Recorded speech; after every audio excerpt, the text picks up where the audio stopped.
Hi, this is Monte Moore, artist. Welcome to the studio at Maverick Arts.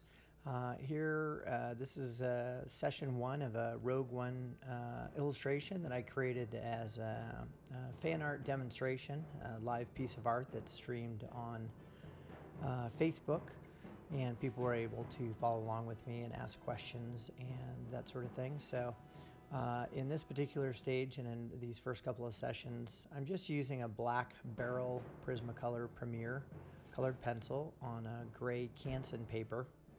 And in this first area here, I'm just focused on the background elements first.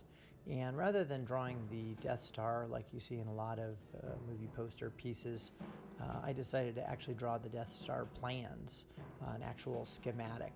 And I don't want it to be in super high detail because it is a background element. It's not the focus point of the piece.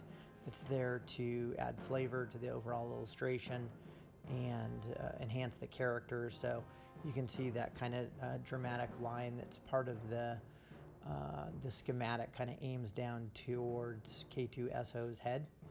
And so that adds a nice diagonal element to the piece.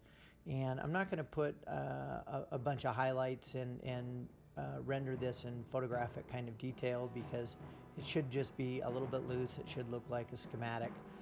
There is going to be some airbrush over this in later sessions. Each one of these segments was originally about 1 hour of drawing, and I'm going to speed it up and break it down to just about a 3-minute video. So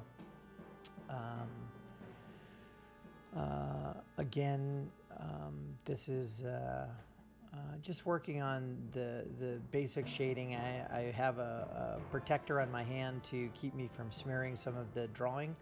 So you can see a little drawing glove that I have on there. Now I'm going to start knocking in some of the shading and creating an upper left light source on the K2SO droid. And then I'm going to smooth some of this out later with airbrush. But again, I am establishing some of the shadows and such now and working from the upper left down to the lower right. And then in the next segment, you'll see me work on next phases of drawing and shading as well, and then get into some airbrush and that type of thing. So you can see it already starting to come together a bit in this first section. So hopefully you'll stay tuned and watch some of the further sections as we get further into the illustration, which was then put on eBay for fans that would enjoy. So thanks for joining, and make sure you subscribe to the channel. Thank you very much.